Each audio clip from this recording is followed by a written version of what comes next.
میں اعتماد کے دن ورکرز کو اکٹھا کرنا، عدم اعتماد کی تحریک کو خون ریزی کے ذریعے روکنا ایک بہت بڑی سازش ہے پاکستان کے خلاف۔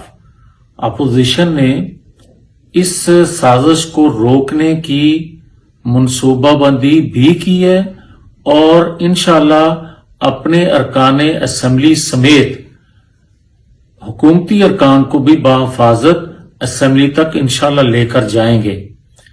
مگر پاکستان کی 74 سالہ تاریخ میں کسی بھی پرائم منسٹر نے آئینی اداروں کے فیصلوں کو اس طرح نہیں روندا جس کی عمران خان روایت پیدا کر رہے ہیں۔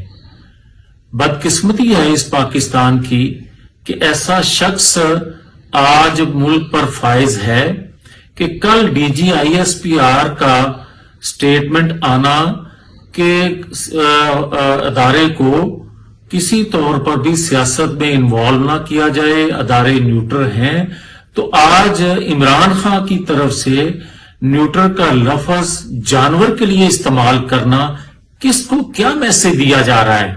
اور اسی طرح میں یہ کہوں گا کہ اگر ڈی چوک میں کوئی کہتا ہے کہ اس دن میں طاقت کا مظاہرہ کروں گا، تو بھائی عدم اعتماد تو ارکان اسمبلی نے پیش کی ہے، ارکان اسمبلی ووٹنگ کریں گے۔ یہ طاقت کا مظاہرہ آپ کس کے لیے اور کس کو پیغام دے رہے ہیں اور یہ دھمکایا کس کو جا رہا ہے؟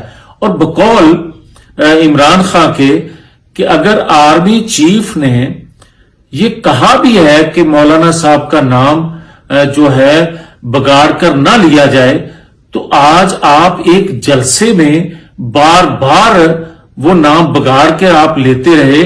آپ کیا بتانا چاہتے ہیں پاکستانی قوم کو؟